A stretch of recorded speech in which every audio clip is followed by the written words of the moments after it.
세상은 어떻습니까?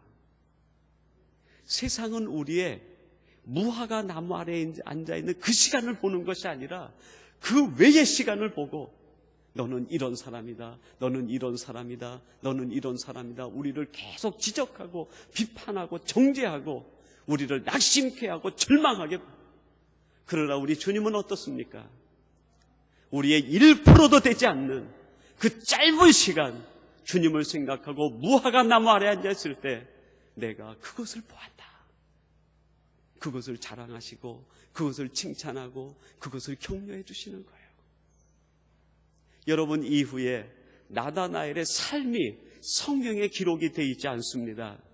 그러나 저는 확신하건대 이 나다나엘은 기도의 사람이 되지 않았을까, 그렇게 확신해요. 주님이 내가 기도하는 것 보고 계시는구나. 주님이 내가 무화과 나무 아래 눈물 흘리는 것 보고 계시는구나. 주님께서 내가 무화과 나무 아래 앉아서 통곡하는 것을 보고 계시는구나. 주님께서는 내가 단 1초이긴 하지만 1%의 내 인생에서 시간이지만 내가 무화과 나무 아래 무릎을 꿇고 내 심령을 위하여, 가정을 위해, 자녀를 위하여 통곡하며 눈물 흘리는 그 눈물의 기도를 우리 주님은 보고 계시는구나. 여러분, 이거를 확신하면 어찌 우리들이 무화과로 달려가지 않겠습니까? 어찌 우리들이 그 무화과 나무 아래에 무릎을 꿇지 않겠어요? 그걸 보고 계시는 거예요. 그리고 그것을 칭찬하고 격려해 주셔서 더 기도의 사람이 되게 하시는 거예요.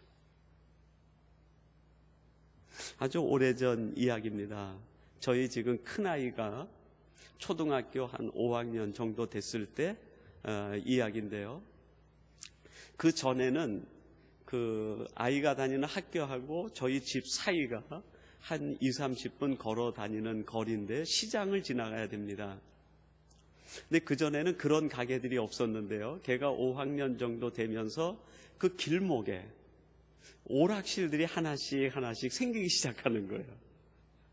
전자 오락 막 뭐 벽돌 깨는 거, 자동차 드라이브 하는 거, 뭐 그런 오락하는 데가 하나씩 둘씩 생기는 거예요. 그때부터 그 동네의 어머니들이 오락실과의 전쟁이 시작이 됐습니다. 뭐 우리 집도 예외는 아니죠.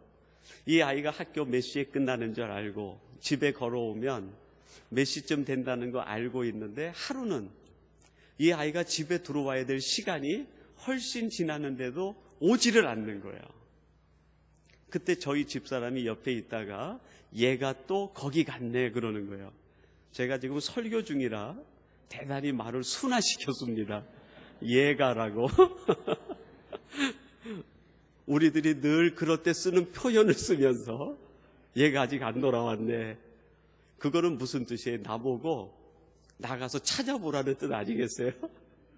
제가 좀 그걸 얼른 못 알아듣고 뒤적뒤적 책을 보고 있으니까 두 번째 경고 사인이 옵니다. 얘가 아직도 안 왔네. 이번도 순화된 언어죠. 한 번 더 나오면 제가 이제 불똥이 떨어질 것 같아서 슬그머니 나와가지고 학교 가는 길목에 있는 오락실을 하나씩 들여다보고 가는데 학교에서 제일 가까운 데 있는 오락실에서 애가 싹 나오는 거예요. 그걸 보고 제가 얼른 몸을 싹 숨겼어요. 그 순간에 저를 만나면 얼마나 애가 경기 들리겠어요. 그래서 몸을 숨기고 있는데 마침 그 오락실 앞으로 저희 동네 그 연립에 같이 사는 할머니가 계시는데요. 그 할머니가 시장을 봐오시는지 장바구니 2개를 들고 오시는 거예요. 근데 이 아이가 거기서 딱 나오더니 그 할머니를 보고 할머니 하고 쫓아가더니 그 장바구니 중에 하나를 덥석 드는 거예요. 그거를 들어서 그 집에까지 와가지고 할머니 집에까지 올려다주고 집으로 들어오더라고요. 저는 뒤를 이제 미행하는 거죠. 근데 그 아이가 들어간 뒤에 아무 일도 없었다는 듯이 제가 이제 집으로 들어갔습니다. 그리고서는 제가 이제 집사람이 너 어디 갔다 왔니? 뭐니까 애가 미적미적하고 말을 못해. 그래서 제가 일단 학교에서 나오던데 뭐 그러고 지나갔어요. 그러고서는 그날 저녁 식사를 하는데 저녁 식사를 몇 숟갈 이렇게 뜨고 난 다음에 그 아이에게 그런 얘기를 했습니다. 강훈아, 내가 너 오늘 학교 갔다 오는 거 봤다 얘기를 했어요. 학교 갔다 오는 거 봤다. 그랬더니 이 아이 얼굴이 파랗게 질리는 거예요. 아, 이제 내 인생은 여기서 끝이구나. 다 들켰다. 그러니까 이 아이가 아주 모기 소리만한 소리로 얘기하는 거예요. 어디서 봤는데? 들켰다는 거죠. 어디서 봤는데? 그래서 제가 뭐라고 얘기했을까요? 오락실에서 나오더라 그랬을까요? 내가 보니까 너 할머니 짐 들어주더라. 어떻게 그런 생각을 했니? 그랬더니 애 얼굴이 확 펴지면서요. 달라지는 거예요. 그때부터 이 아이에게 은사가 하나 생겼어요. 남의 짐 들어주는 은사. 우리 교회에서도 무거운 거 제일 많이 들어서 옵니다. 만약에 그때 너 오락실에서 나오더라 그랬으면 이 아이는 평생 마음에 죄책을 가지고 살게 될 거예요. 내가 엄마를 속였다. 아빠를 속였다. 왜 나는 이 정도 사람밖에 되지 않지? 오락실 가기 싫은데 왜 내가 또 오락실 갔지? 자기 자책과 자기 자신에 대한 무기력에 자기 자신을 긍정하지 못하는 아이가 되고 말았을 거예요. 그러나 한 번 자란 것이지만 어떻게 그런 생각을 했니? 어떻게 그 짐을 들어줄 생각을 했니? 그때부터 달라지는 거예요. 여러분이 나다나엘이 24시간 내내 무화과 나무 아래 있었던 것은 아니에요. 그렇게 할 수도 없고 할 수도 없는 거죠. 오히려 더 많은 시간, 오히려 주님께 책망받을 일, 하나님 앞에 책망받을 일들이 더 많이 있었을 거예요. 그러나 우리 주님께서 그 나다나엘을 보시고 첫 번째 하시는 말씀이 내가 너를 다 안다. 너는 기도의 사람이구나. 그렇게 말씀하신 거예요. 여러분, 주님은 우리의 기도를 들으실 뿐 아니라 우리가 잘한 한 가지 그거를 칭찬하시고 격려해 주시는 분이에요. 왜 그렇게 하셨습니까? 우리들이 그런 사람이 되라고. 너는 이런 향기를 내는 사람이 되라고. 이것이 진정한 크리스찬들의 향기라고. 99%를 보고 책망하는 것이 아니라 단 1%의 잘한 것, 그 칭찬거리를 보고 그거를 드러내고 자랑하는 사람이 되라고. 서로 격려하고 서로 위로해주는 사람이 되라고 우리를 그렇게 부르신 것 아니겠습니까?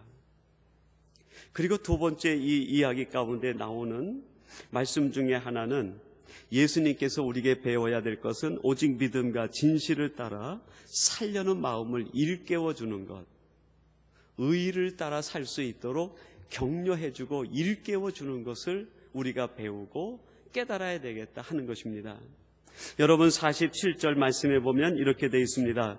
예수께서 나다나엘이 자기에게 오는 것을 보시고 그를 가리켜 가라사대 보라 이는 참 이스라엘 사람이라 그 속에 간사한 것이 없도다 그랬습니다. 이 나다나엘이 예수님께 오는 것을 보시고 그에게 하시는 말씀이 무엇입니까? 이는 참 이스라엘 사람이다.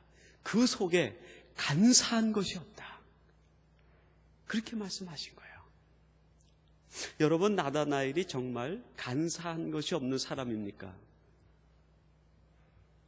이 빌립이라는 사람이 예수님을 만난 뒤에 그 나다나엘을 예수님 앞에 전도할 때 그 예수님을 소개하고 나니까 나다나엘이 뭐라고 얘기합니까? 나사렛에서 무슨 선한 것이 나겠느냐. 예수님을 비하시키는, 예수님을 비난하고 예수님을 조롱하고 예수님을 계산적으로 판단하는 거예요. 자기 기준에서 이기적으로 판단해 내리는 거예요. 그깟 동네에서 무슨 선한 것이 나오겠냐. 거기서 자란 예수가 어찌 우리의 메시아가 되겠느냐. 그 촌동네에서 살던 사람이 어떻게 민족을 구하고 내 생명을 구하겠느냐. 그를 비하하고 그를 조롱하고 그를 평가절하시키는 거예요. 그 마음을 가지고 빌립이 그래도 얘기하니까 그런 사람인가 아닌가 한번 확인해 보자고 이 나다나엘이 지금 빌립을 따라서 오는데 그 마음에는 간사함과 이기심과 비난과 조롱하는 마음이 가득 차 있는 그 마음을 보면서 주님께서 하시는 말씀이 뭡니까? 그 속에 간사한 것이 없다. 간사한 것이 없다. 여러분, 나다나엘만 그렇습니까? 우리들도 나다나엘보다 더 못한 그런 마음을 품고 살아가는 사람들이 아닙니까? 이번에 제가